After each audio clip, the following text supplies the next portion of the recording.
Quadratic equations. A quadratic equation in one variable is an equation that can be transformed into the form ax squared plus bx plus c equals 0, where a, b, and c are real numbers and a cannot be equal to 0. Such equations are also called second-degree equations, as x appears to the second power. The name quadratic comes from the Latin word quadrus, meaning square. Alright, so we learned to solve quadratic equations using 4 different techniques.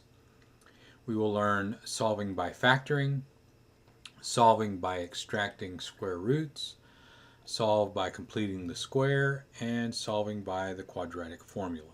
So let's first start with solving by factoring. Now, I'm an advocate of using the most convenient method. In this first example, it's not a difficult to factor quadratic, but it's not super convenient. So I would use quadratic formula on this, but I'm going to go ahead and demonstrate it using factoring. So the first thing that I want to do is get rid of the fractions. So as we've shown before, we are going to multiply through by the common denominator. In this case, it's a 2.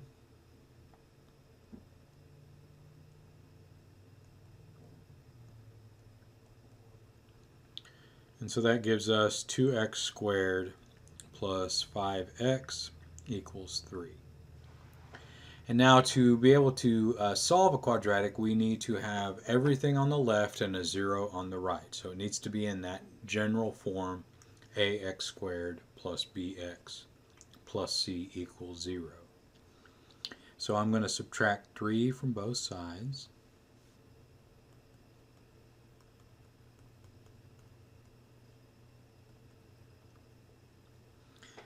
Okay, so as I stated before, this one is not terribly difficult to factor, but I don't consider it a convenient equation to factor, so I would use quadratic formula on this if I was just looking at it myself. But factoring is creating a binomial pair such that the product of those two binomials is equal to the quadratic. So since my first term is 2x squared, I know that that is the product of 2x and x. And my last term is negative 3, and through guess and check I have to find the right combination to make this equal out to that quadratic. So subtract 1, add 3, and if you reverse that, just FOIL it out, you'll see that it is the 2x squared plus 5x minus 3. Okay, so now once we have our binomial factors, we solve this by setting them equal to 0.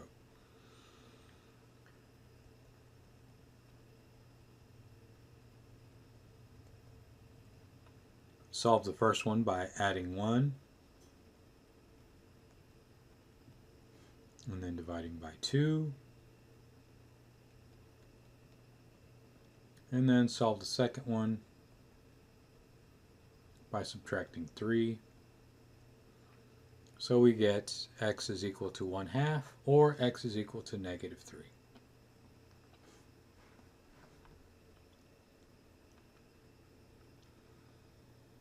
Okay, the next one is convenient to factor.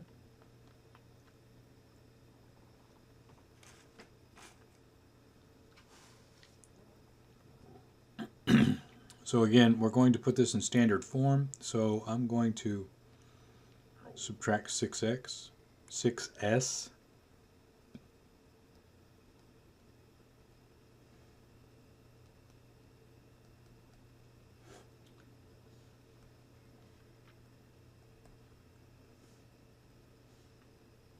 So two numbers that multiply out to 9 and add to negative 3. Be minus 3 and minus 3. And since they're repeated, we don't need to write it twice. So s minus 3 is equal to 0. Add 3. So s equals 3.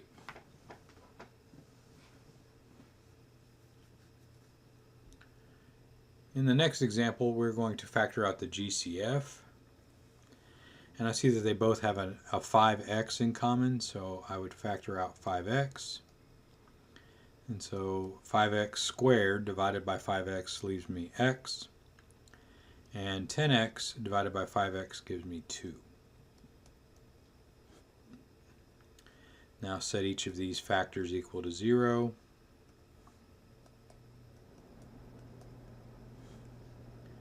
Solve the first one by dividing by 5. And solve the second one by subtracting 2.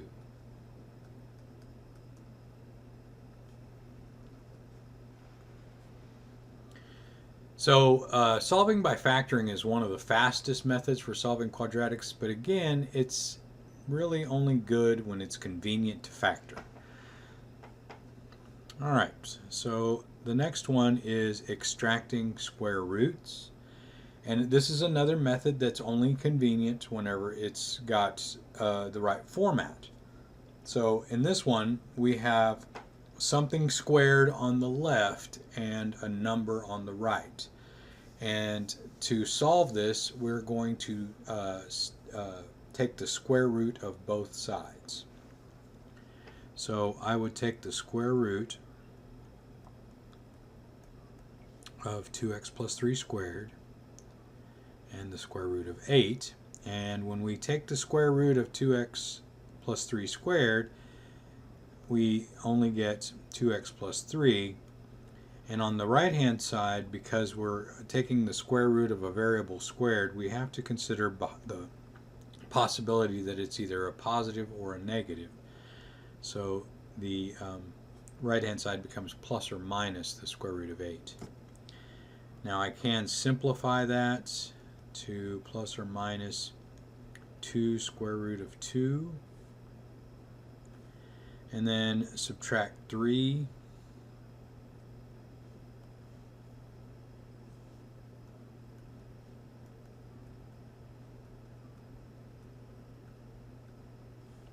and then divide by 2. So x equals negative 3 minus 2 square root of 2 over 2, or negative 3 plus 2 square root of 2 over 2. Now this answer should be acceptable to the software, but you could simplify it into negative 3 halves minus the square root of 2, dividing out that 2, and then negative 3 plus, or negative 3 over 2 plus the square root of 2. Okay, so the next example, it's not quite in the right format. Remember I said something squared on the left and a number on the right, and on the left we have something squared plus a number. So we've got to get rid of that first.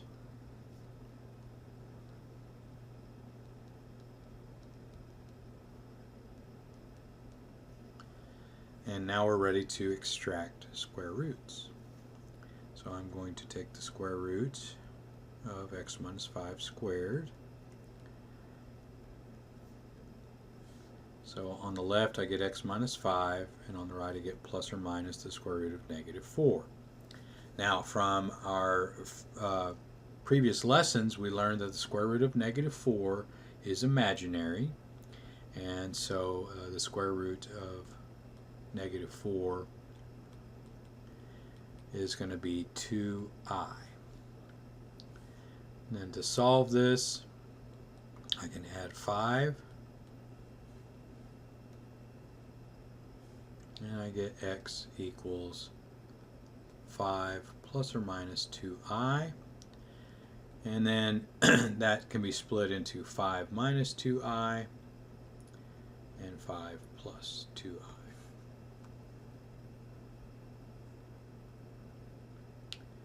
Okay, so the next method is a little bit more complicated, but it's very important for something that you learn how to do in calculus, and we use it for quite a few things, and it's called completing the square. And so what we're doing in this method is we are trying to create that scenario where we have something squared on the left and a number on the right.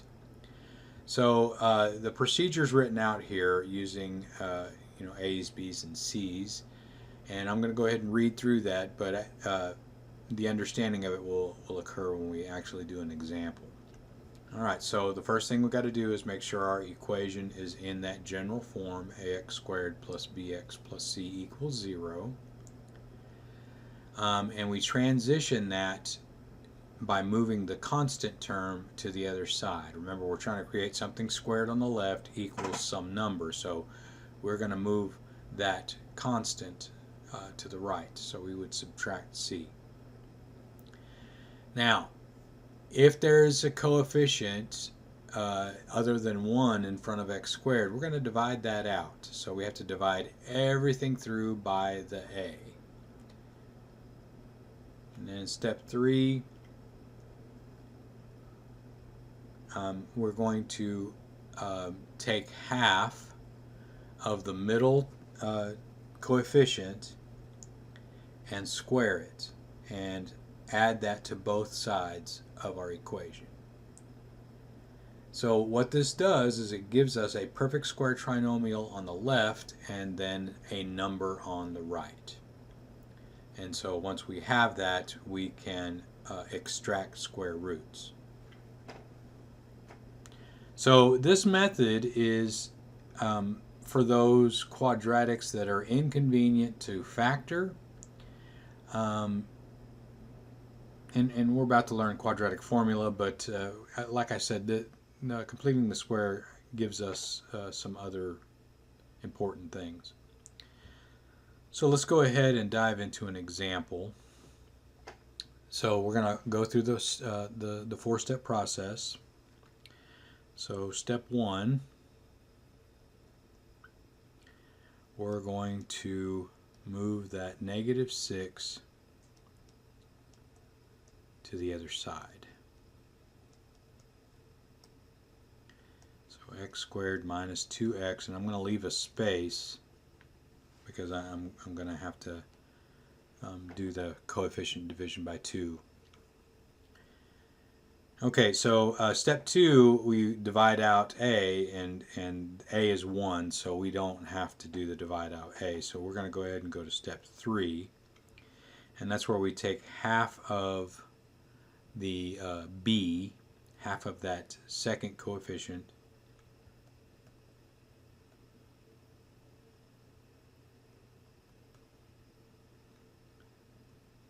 we're going to add 2 over 2 squared to both sides.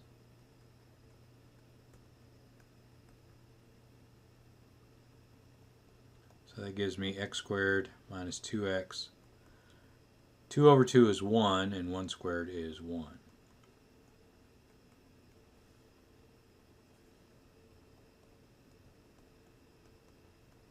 And then combine like terms, and we get 7. Okay, so what we've done here is we've created a perfect square trinomial on the left. So that leads us to step 4, because a perfect square trinomial factors into the square root of the first term, this sign, square root of the last term, squared.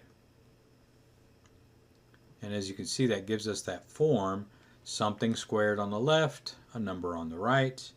So now I can extract square roots.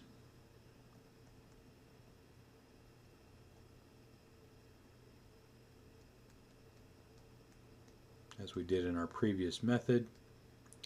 So I get x minus 1 equals plus or minus the square root of 7.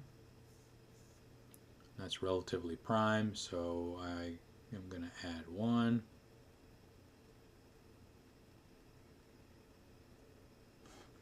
So I get x equals 1 minus the square root of 7, 1 plus the square root of 7.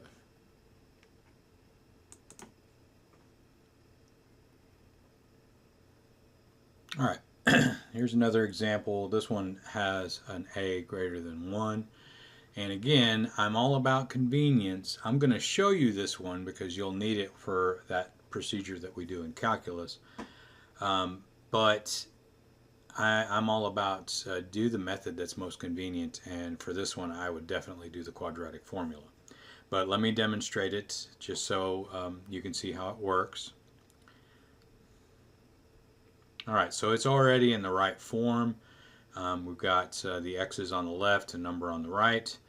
So next I've got to divide out the 9. So this is step 2 in our 4-step process.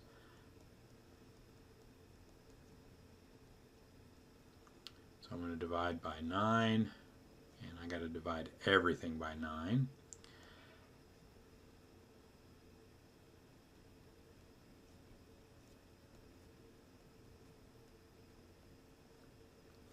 Okay, now step 3, we're going to take half of 1/3 and square it and add that to both sides. So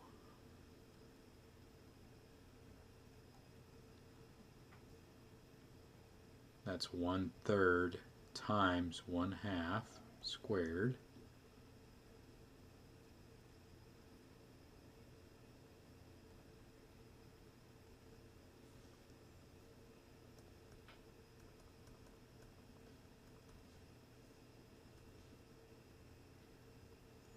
And 1/3 times 1/2 is 1/6.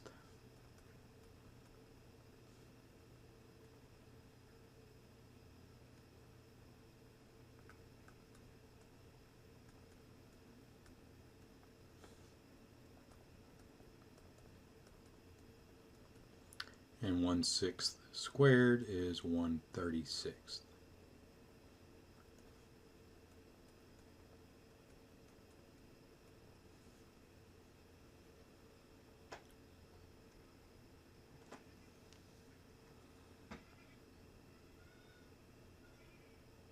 All right, so step 4 is we have a perfect square trinomial. And let me go ahead and combine these real quick before we do step 4.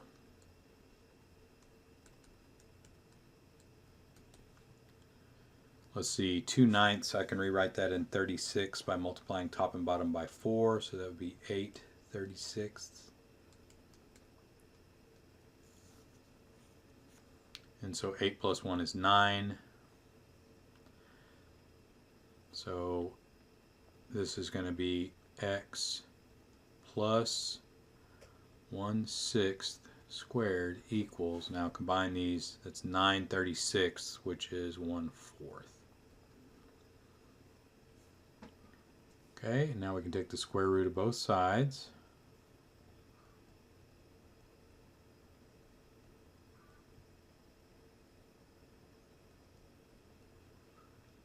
So x plus 1/6 equals plus or minus 1/2. And then subtract 1/6. So I get x equals negative 1/6 minus 1/2, negative 1/6 plus 1/2.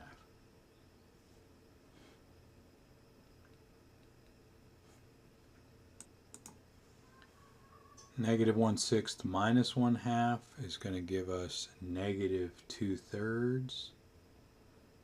And negative 1/6 plus 1/2 is going to give us 1/3. And you can verify that with your calculator.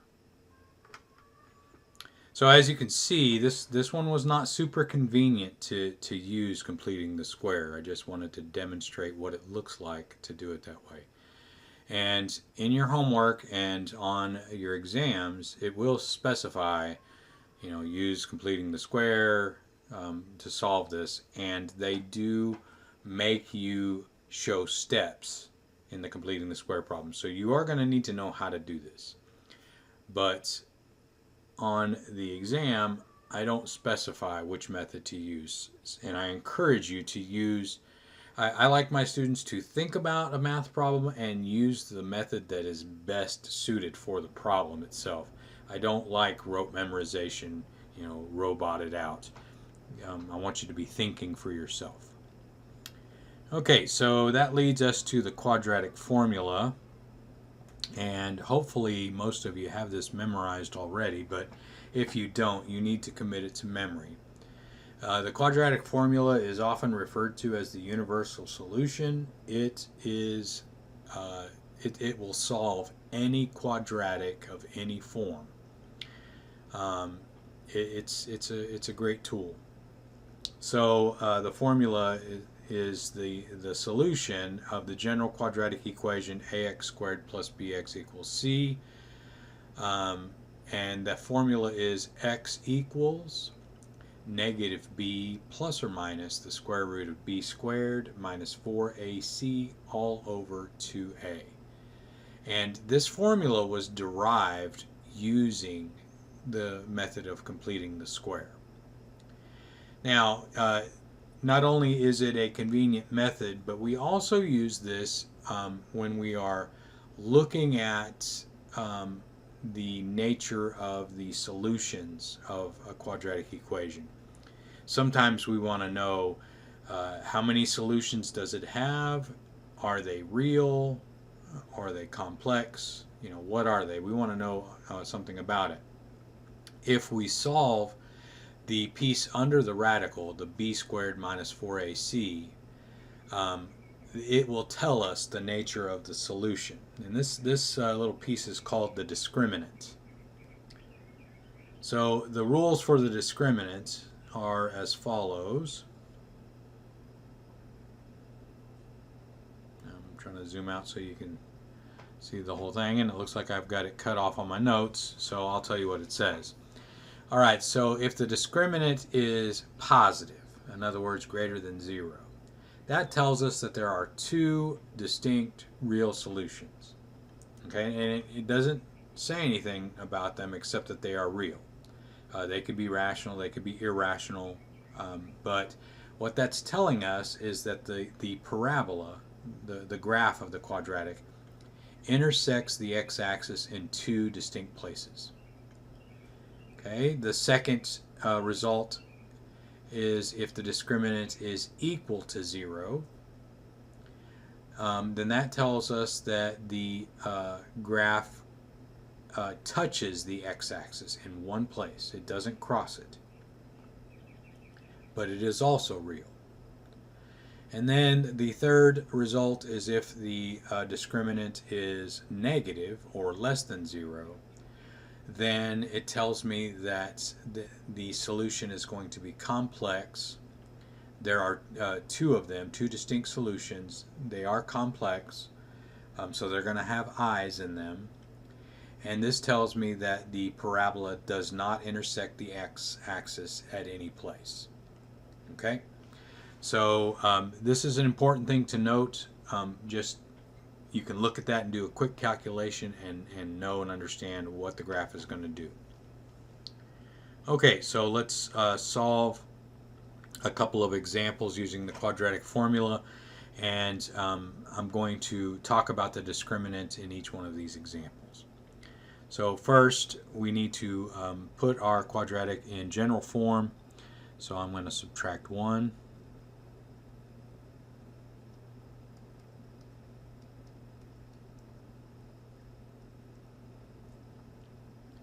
And now I like to identify my a, b, and c. So in this particular problem, a is 8, b is negative 4, and c is negative 1.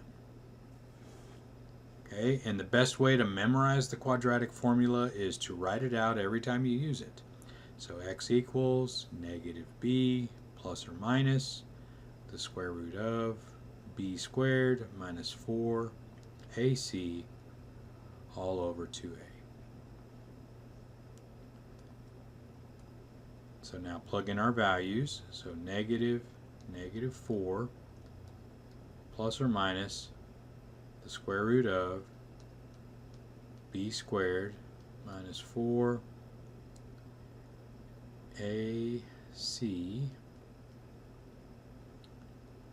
all over 2a.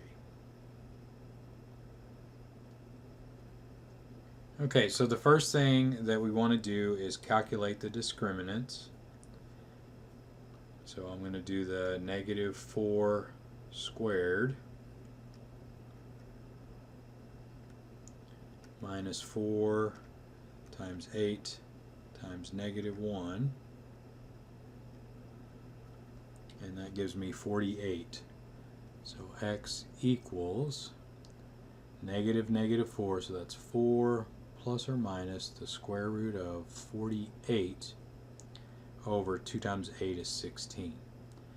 Okay, so before we continue, let's talk about what the discriminant tells us. This discriminant is greater than 0, so there are two real solutions.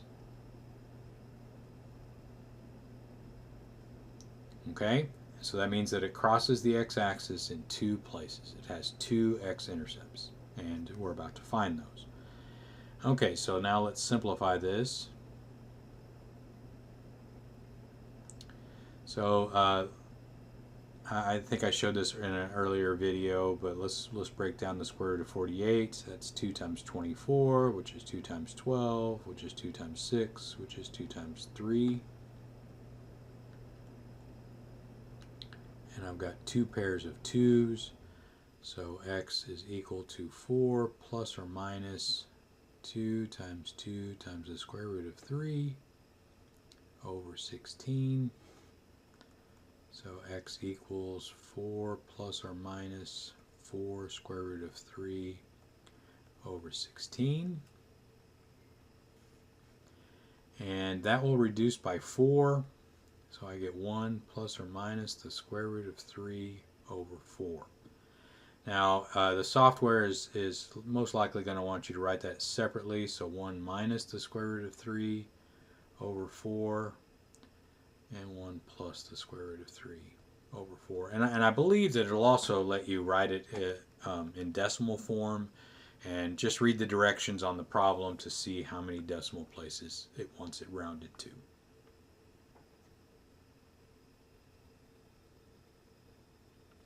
Okay, let's try one more, and that will conclude this video.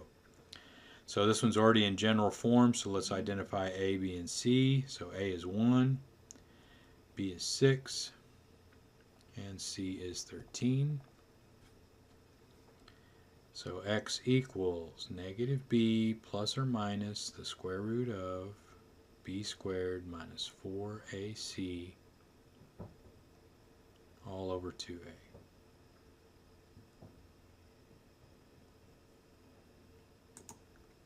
Now let's fill in our values. So negative 6 plus or minus the square root of 6 squared minus 4 times 1 times 13 all over 2 times 1.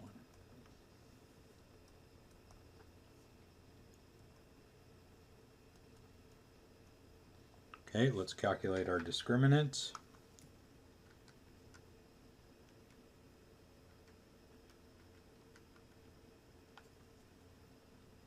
And our discriminant is negative 16, so that is less than 0, so that means that there are no real solutions. There's going to be two complex solutions. I'm just going to write no real solutions all over 2. So that's negative 6 plus or minus. Remember, the square root of negative is I, and the square root of 16 is 4, so this will be 4i over 2.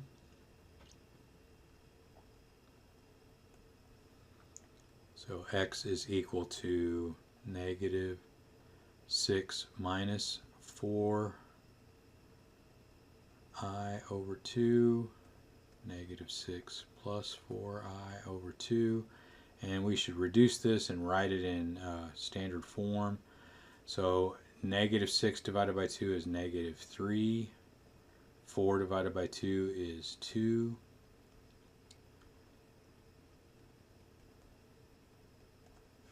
And there's your two complex solutions.